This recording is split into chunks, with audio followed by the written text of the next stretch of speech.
Night has fallen and you're weary from travel.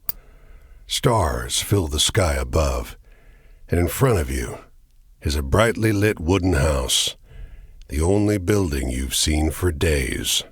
You walk toward the house, hearing the sounds of laughter and talk as you reach the door and push it open.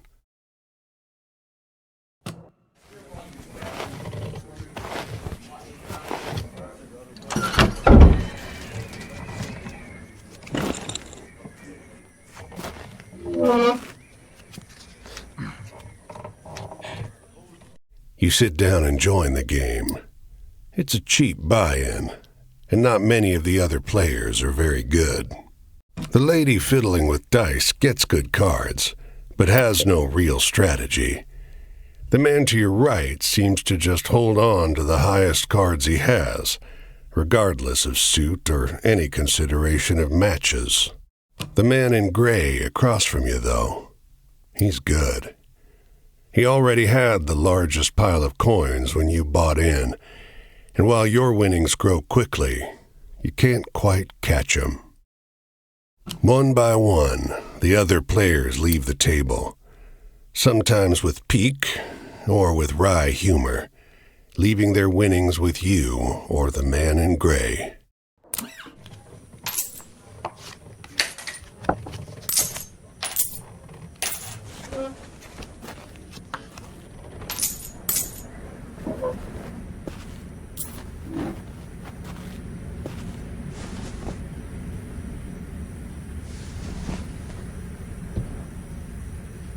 Finally, it's just you and the man in gray.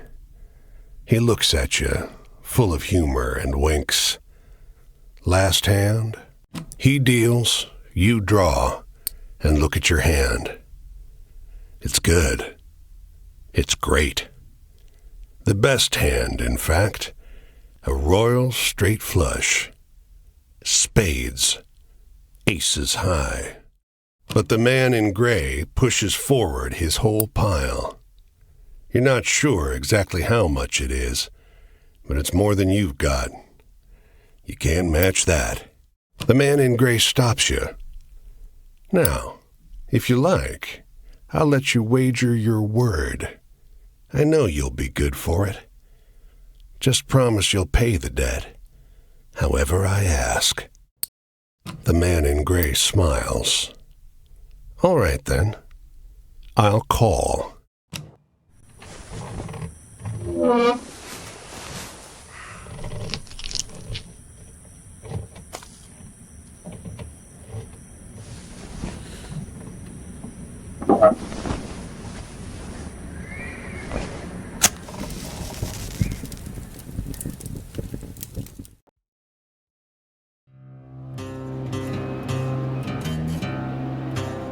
Well, your luck wasn't so good, was it?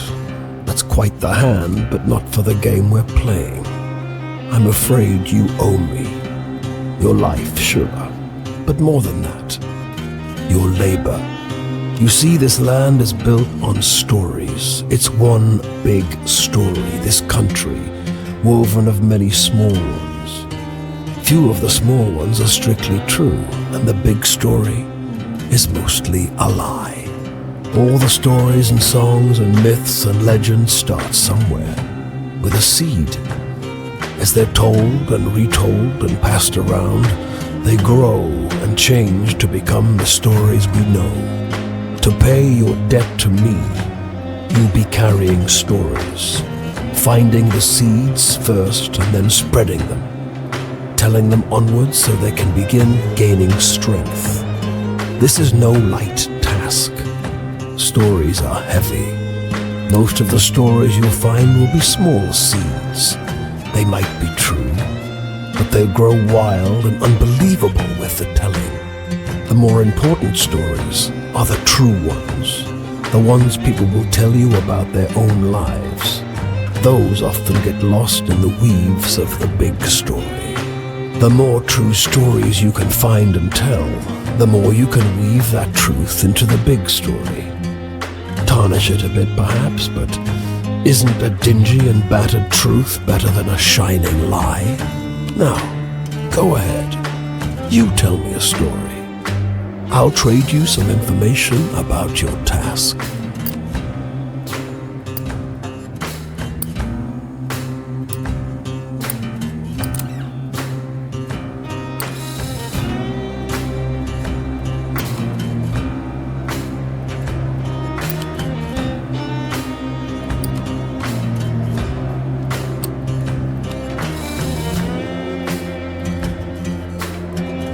It's just luck. Funny how bad luck seems to follow the folks who already have problems aplenty. Well, try your luck out there in this country. See how the dice treat you. It's not all bad. You'll have to work hard, but I'll give you the gift for seeing the true shapes of people. Not many who can do that.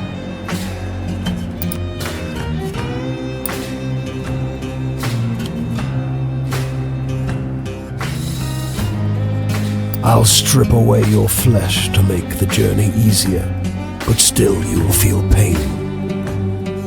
Hunger, weariness, thirst, and despair. They're all part of stories, the part not often told. And death, yes, but don't worry. As long as your task remains, you'll come back.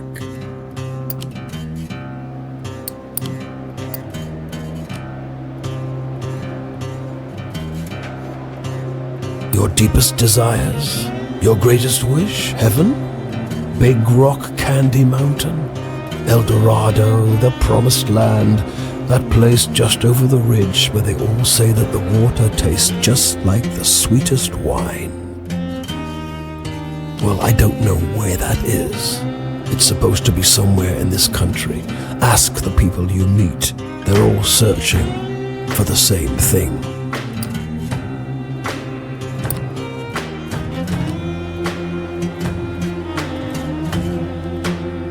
You'll sometimes have to make choices about what kind of story you're finding. Is it a love story or a tragedy?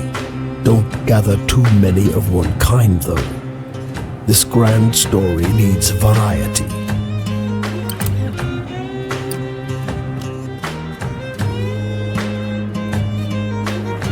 Travel? That's your job. Wander from place to place, gather those stories and spread them. People get bored hearing the same stories over and over. But an old cliché in one state might be a rip-roaring new yarn in another. Go on your way, seeker. Maybe we'll meet again, or maybe not. Either way, it'll be an experience for you. I'm jealous in some ways. I hope you find what you're looking for.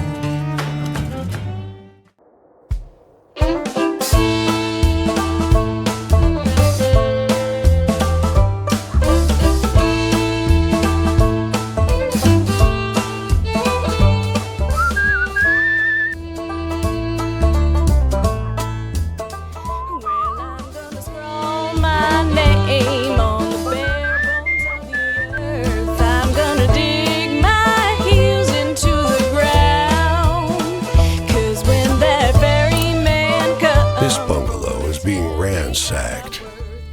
There's furniture piled in the front yard, ammunition heaped under the mailbox, and a crowd of clean-cut men ripping apart a car in the driveway. The two heavily armed, mud-caked women leaning over the porch railing share the same bored grin. One shouts at you. Lend a couple innocent gals a cigarette?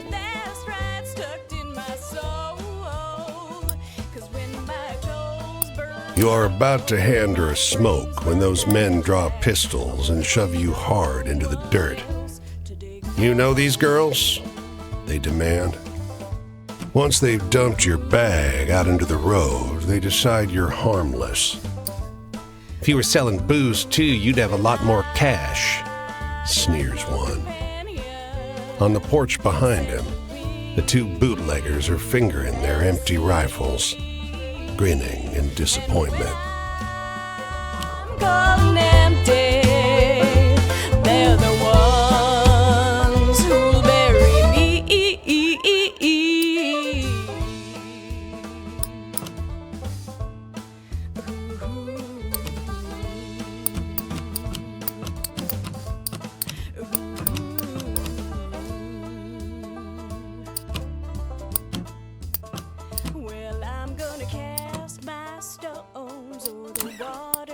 this land, and by I'll see them far and long.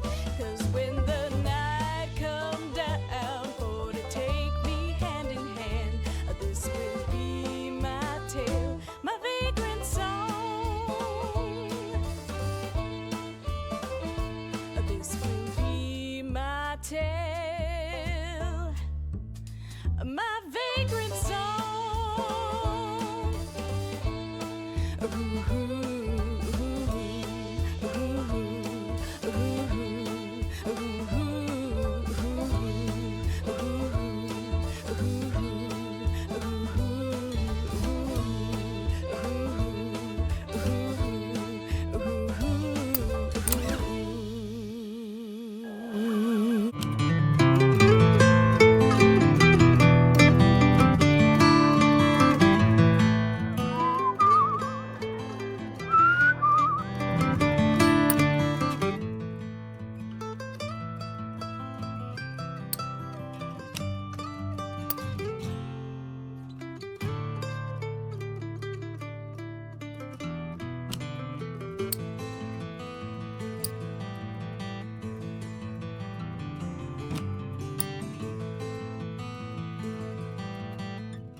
Off the road and into the woods, you can't help but come across this package by the old tree tied to a sturdy stick.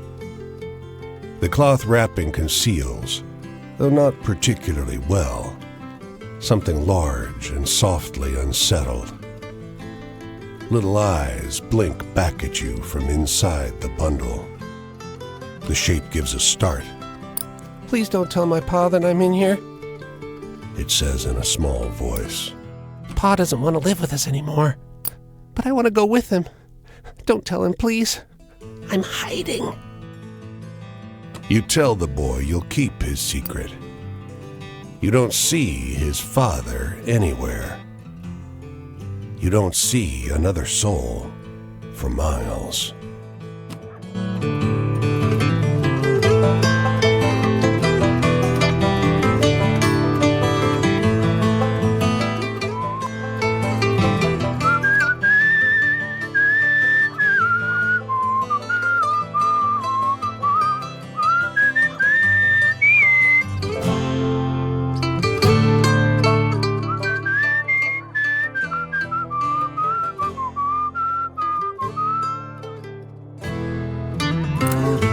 They don't come every year, you know. The old man is sitting at the edge of a rotting old pier, crooked legs dangling over the water. He watches a pair of seagulls preen and groom each other on a rock just off the shore. Just when the fishing is going to be good. He taps great, black, thick globs of spent tobacco out of a huge ceramic pipe. I got another year, I guess. Another year of this town being here, he replies, letting a grin spread across his face. If the seagulls came, that means enough fish to keep it in place.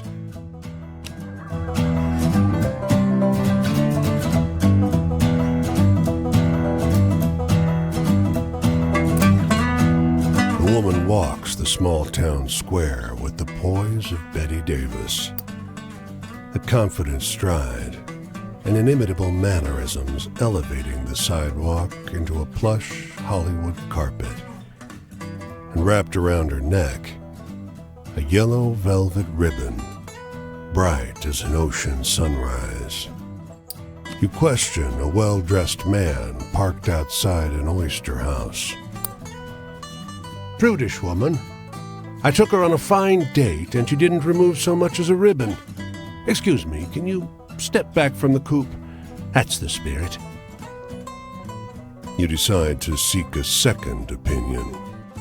You talk with a waitress smoking outside a diner. Something funny about her. Just showed up one day. Doesn't work, doesn't live anywhere as far as I know. Just around. Myself, I'd love to know who made all her beautiful clothes.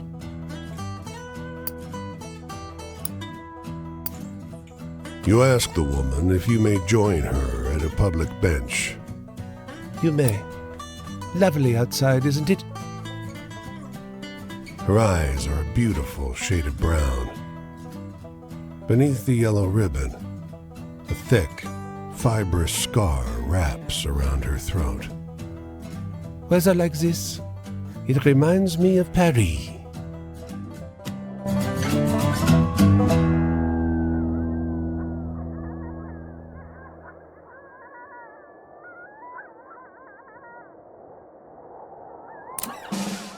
You can see storm clouds on the horizon, and you don't relish the thought of being caught wandering this rocky seaside road in the rain. Fortunately, you find the lighthouse door open, with a daunting staircase before you.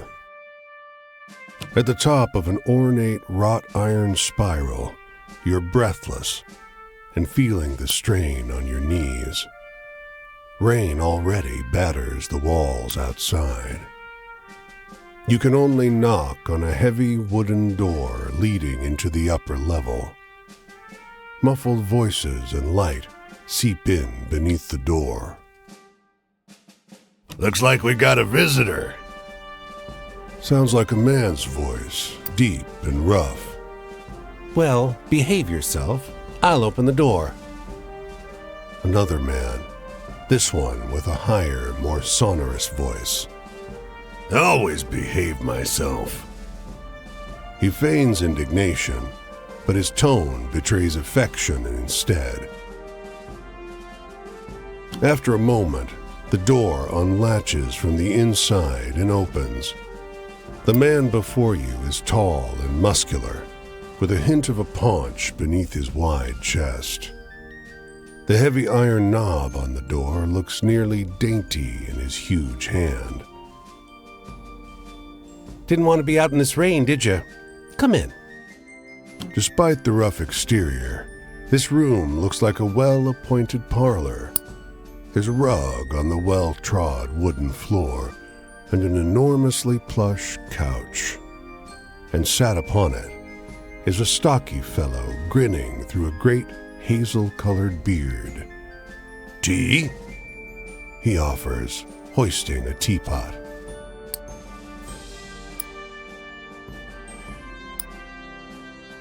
A few years.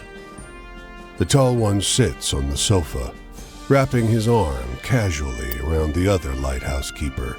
5, says the smaller, but by no means small, man. That long? Time flies. We traveled together before that. You must have some good stories from the road, huh?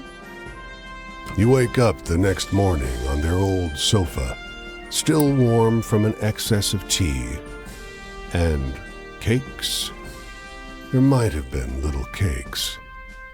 Prodigious snoring rumbles in from the floor above you, and you quietly take your leave.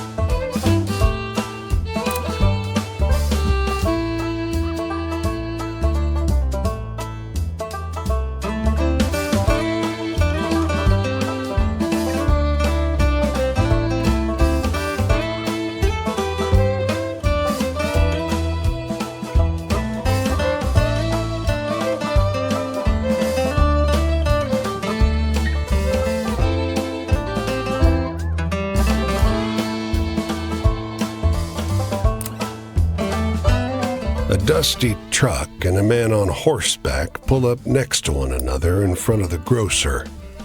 Suddenly, the driver and the rider, two wiry old men with identical haircuts, start shrieking at one another.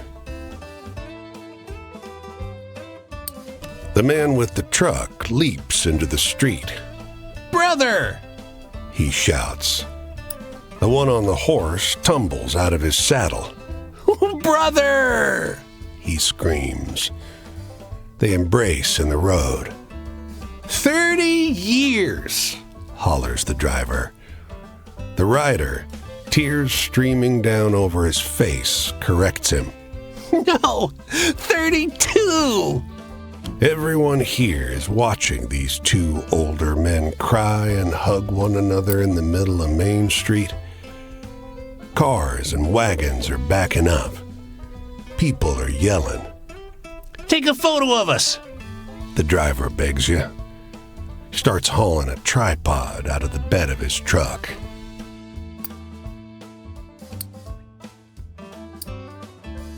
The long-lost brothers pose in front of traffic, cry snot pouring out of their noses. As angry passerby wave you out of the road, each brother presses a coin into your hand. When the traffic disperses, you realize they overpaid you quite a shocking amount.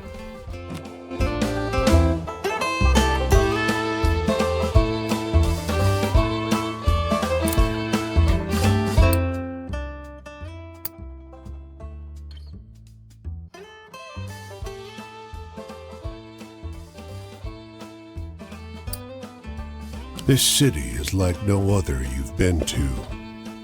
Crooked streets splay out in a maze of narrow passages, no two alike. Soon, you find yourself in twilight, utterly lost. Bright light crests around one corner, a car approaching.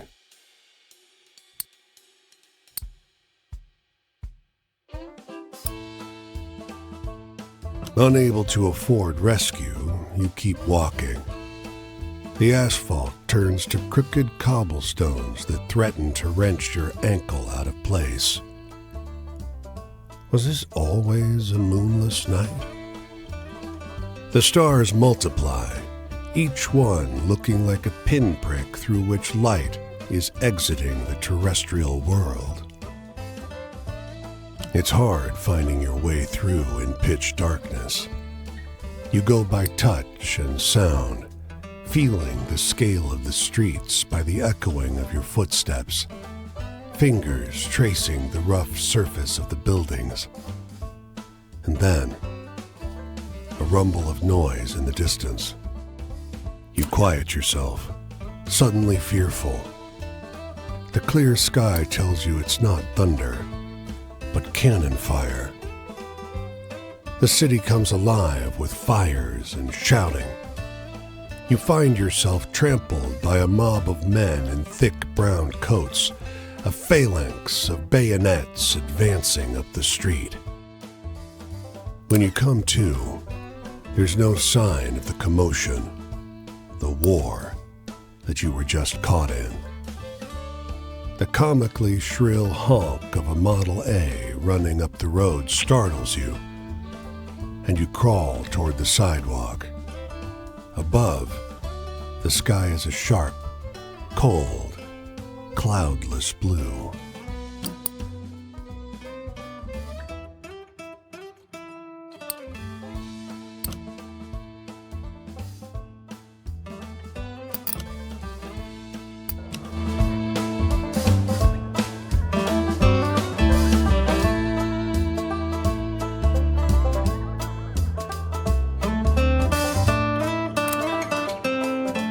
A few wanderers like you are looking for a place to camp. We heard there's a Leatherman cave nearby. They tell you. They describe a locally famous vagrant who hiked this area for almost 30 years.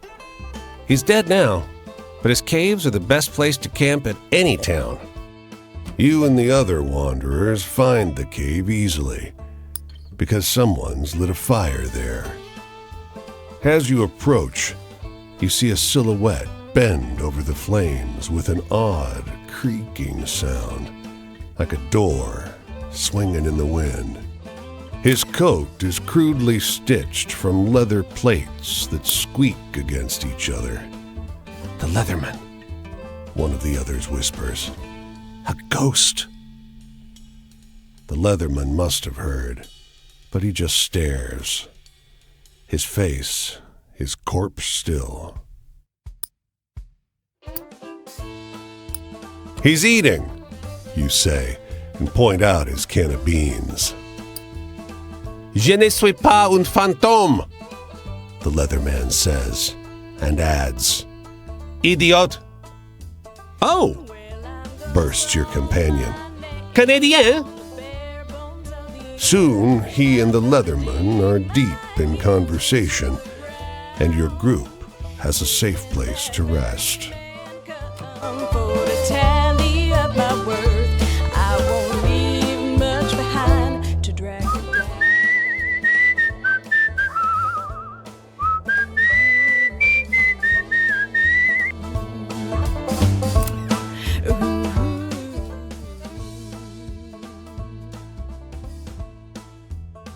Well, I'm gonna heft my spade up upon my weary back.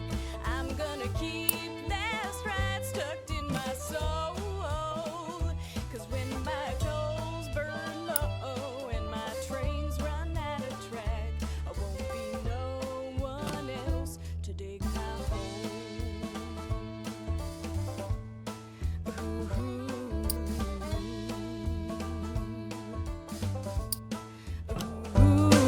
Well, I got no companion except the wind and the sea. And when I'm cold and empty, they're the ones who'll bury me.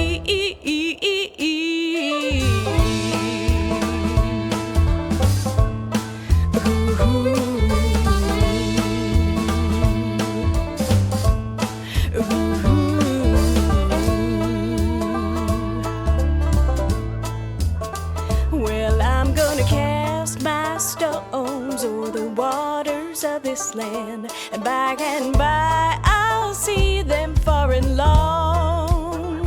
'Cause when the night come down for to take me hand in hand, this will be my tale, my vagrant song. This will be my tale, my vagrant song.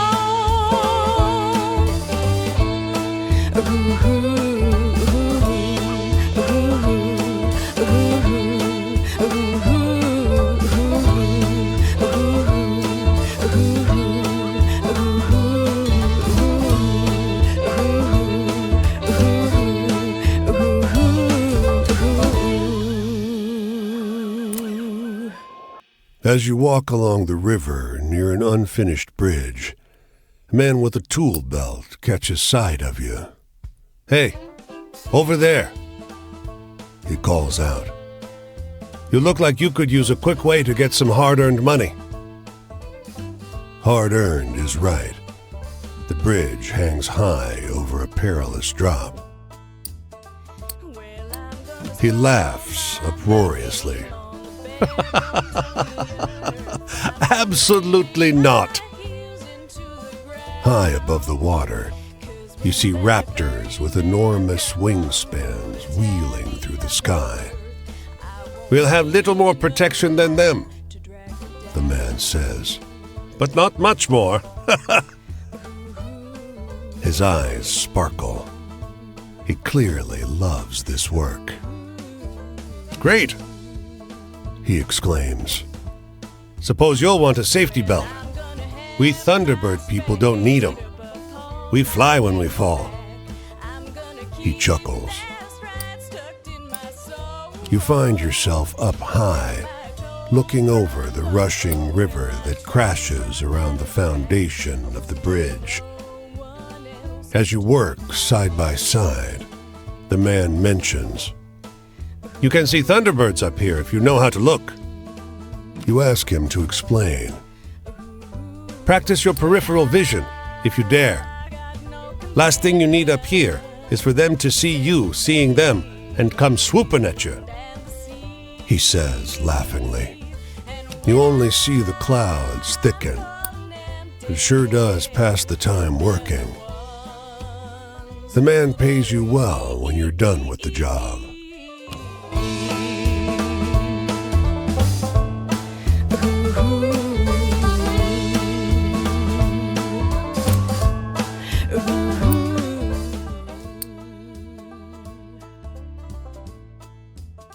Well, I'm gonna cast my stone. The engines belch black smoke as the ferry churns gray water into froth. A broad-shouldered figure leans out over the rail, eyeing the skyscrapers on the horizon. Nearby, a man and a woman speak in low, urgent voices. He takes her wrist gently. She is weeping softly. "I wish you didn't have to go," She says. "There's got to be work on some of those buildings going up." His thumb skates over her pulse point. "I checked every day for a week. There ain't. I'll be back, though. Got your picture in my wallet, don't I? It's not forever." Her words are split by a sob. "Might as well be. Our parents didn't come to New York for this." She leans against him, the wind tousling her hair. He pulls her to his chest. "I'm leaving because I gotta go. If there was another way..." They stand together, close, quiet, in the stiff breeze.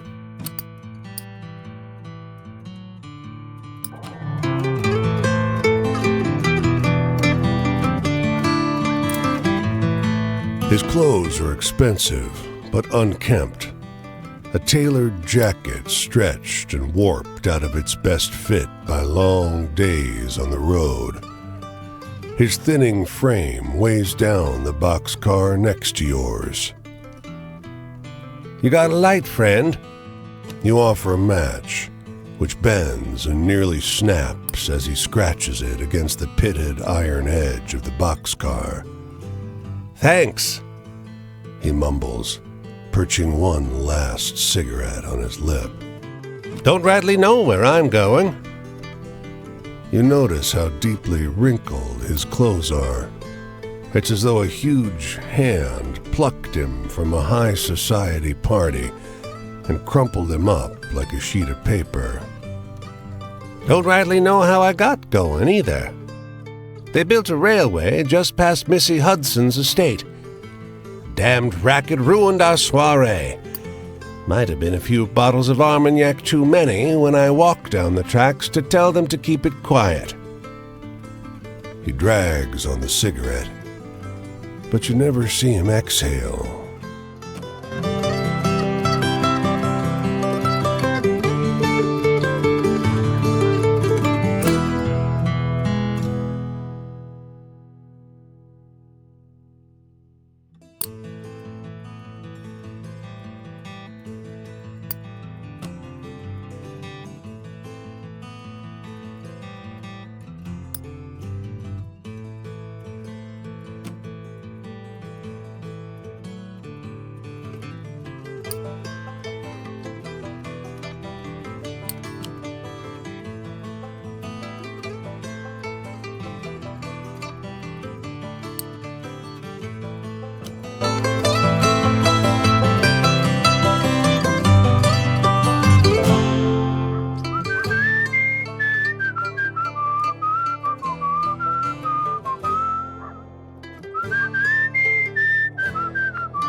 stream is a clear, reflective shade of blue, unusual in this region where bog iron colors the river's brown.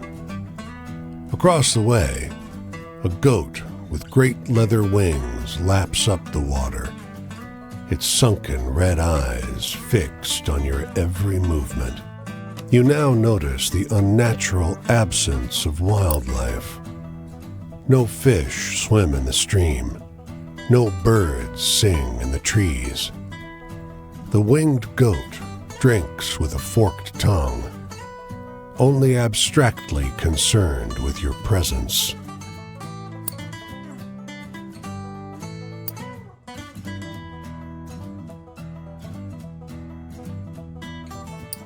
Over the hill, a scorched one-room house lies abandoned, 2 of its 4 walls in ruins. The goat rears up, front hooves curled, and stretches its wings out to their full breadth. The goat opens its mouth and wails, a protracted, shrill sound, indistinguishable from the cry of a human infant. It only begins to stop when you take several steps back. The winged goat doesn't follow. Instead, it lies down inside the burnt house, surrounded by portraits of a large family, glass frames stained brown from smoke.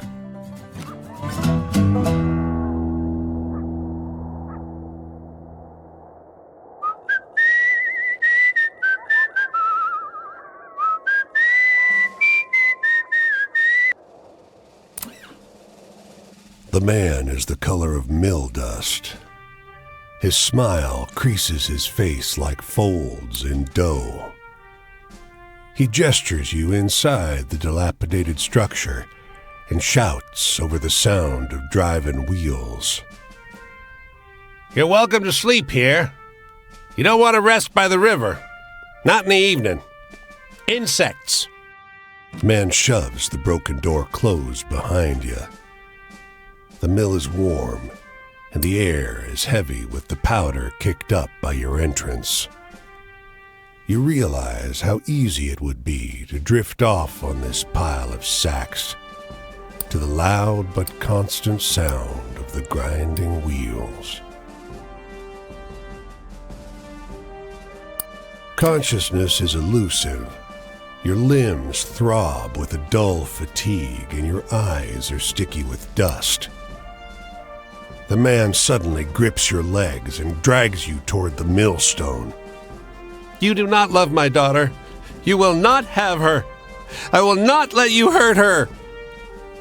His voice is pained, not angry. Your hand catches a flour sack printed with brightly colored flowers. A puff of flour makes you sneeze, and you wake. The mill is quiet. Its works long disconnected. In your hand is the faded remnant of what might once have been a bag or a piece of a dress.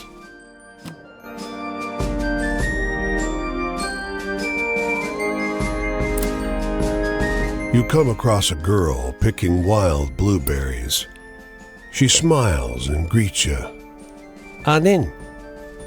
She offers you some from her birch bark basket. You reach in the basket for blueberries, but pull out a handful of small, smooth stones, all the colors of the rainbow. The snickering girl runs into the trees as fast and light as a rabbit. The stones tumble from your hand and hit the ground, instantly turning black as the night. Your heart leaps in surprise. How strange.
women are oblivious to your approach.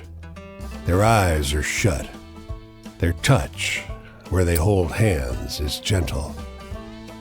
They speak in low tones. One stifles a burst of laughter, but it brings a smile to their faces. Sorry, Says the one who laughed. don't be. Another assures her. They don't look up.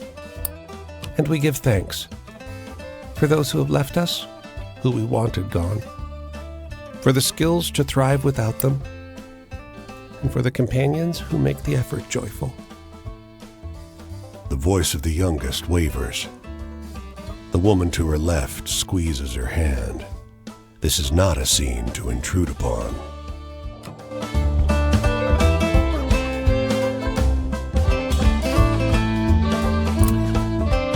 Clouds roll together to fill the sky. The lightning is so strong that it seems to open a path in the haze above you. You are sure you see massive talons curved around the clouds. The thunder is so immense that the ground trembles. Your lips and hands tingle from the electric charge that fills the air until the dancing lightning passes on over the hills.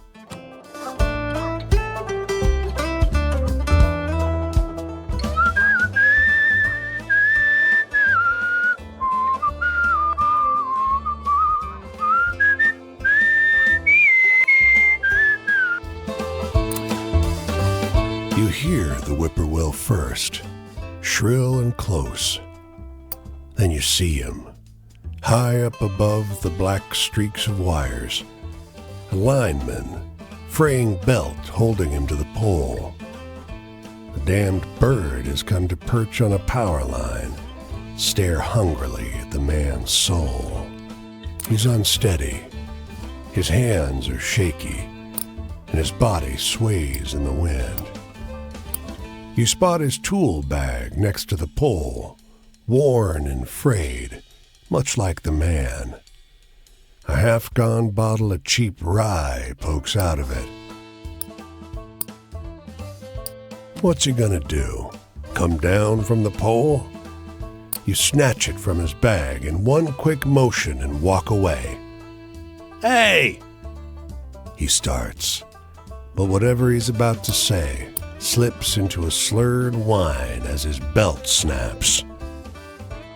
His body plummets, and his limbs go slack with the understanding of what is happening to him. He tumbles into the tall, dry grass by the side of the road with a muffled noise. All you hear is the call of the whippoorwill. Eager, loud, thankful.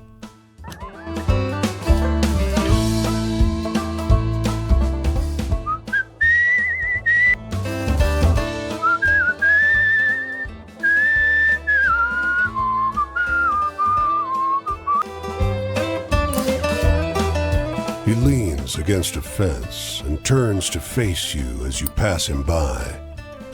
At his back is a bag full of bird seed. He assures you that the gawky birds perching on his body are the last remaining passenger pigeons. They look extinct to you? You're not sure those dull gray pigeons look anything like the pictures you've seen of passenger pigeons, though you can't help thinking they stare at you a little too intently. Say, you like birds? They're lovely creatures. Guileless, really. Hunted damn near to extinction, weren't you? He strokes one of his birds under the chin. You think you see drips of blood flecking the creature's dirty gray head. You sense it's about time you start moving on. You be kind to the little birds now, you hear? You hurry along the road, though the flapping of ungainly wings seems to follow you for hours.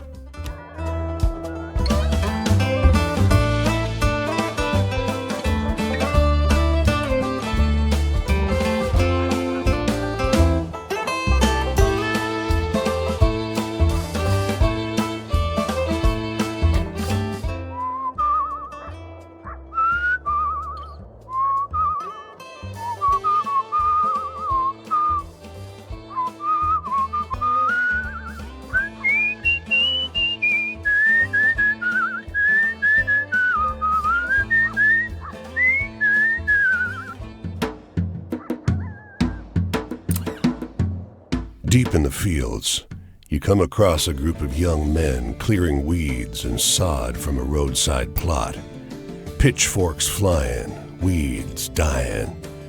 You almost don't notice that the dark lump beside them is a dozing boy, lying smack dab in the middle of their work. There's an odd frenzy to the way these boys are ripping the sod apart. When they notice you approaching, they jog over and stand silently between you and their sleeping comrade. The youths share nervous looks. The oldest steps forward. Get going, he blurts, leveling a pitchfork at your gut. His hands are shaking. He seems serious. You step closer, and the ringleader loses his nerve. He died, he blurts. He was sweating and crying, and he just fell over. They won't come get us with the truck till sundown.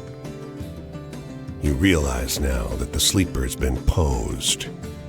The ashy shadow on his face wasn't cast by a tree.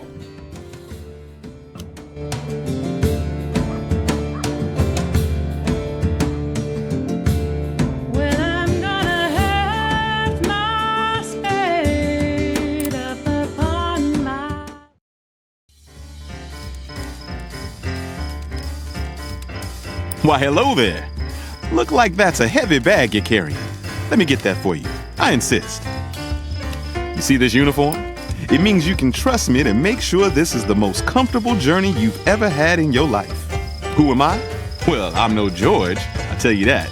But that's not important. This trip is about you, friend. Have any optimistic tales? I'd like to hear one of those.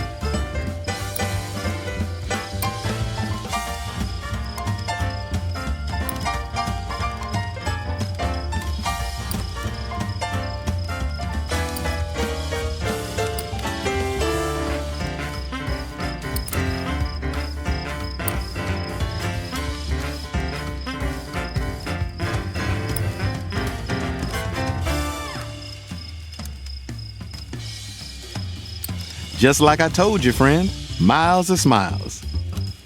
If you're looking for family, you know why a porter can treat a passenger better than anyone else? Because when you step on this train, you're family. It doesn't matter who you were before or who you're going to be after you step off. Anyway, you must have some funny stories to tell. Share one.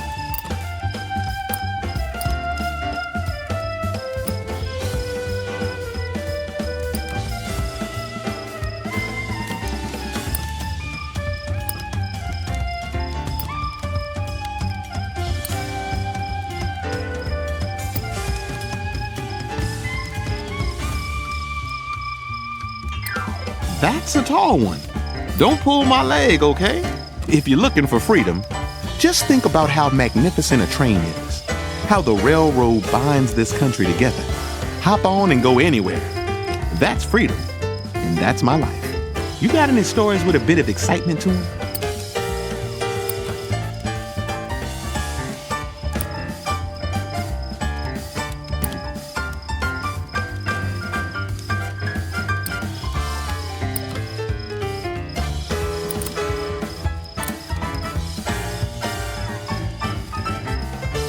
Didn't I hear that story on the radio? You told it better, though. Authority.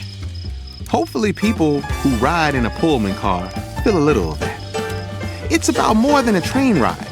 And not everyone knows what it's like to be the boss, to know what it feels like to be skillfully served.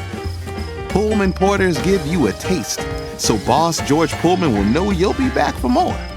You got any stories with a bit of excitement to them?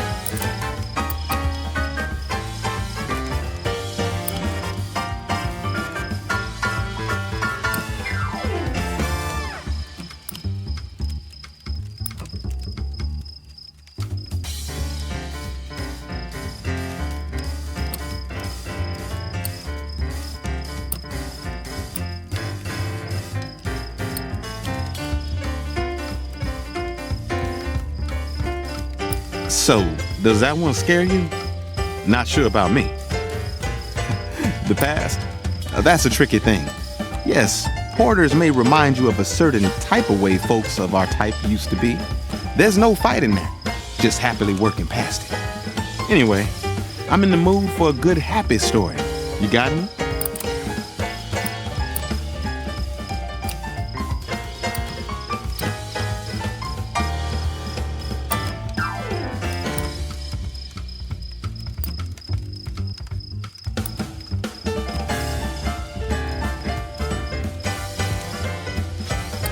I'm not sure I get it, friend.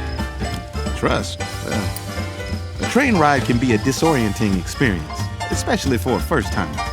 You gotta have faith that a porter can keep you calm and comfortable. And we've gotta earn that faith each and every time. Another night over. I surely did enjoy all those stories, though. Maybe next time I'll let down my hair a bit. What do you say? You must excuse me, friend. What kind of porter am I saying this trip is all about you, only to start talking about my own damn self? But enough of my indulgences. I hope I see you again.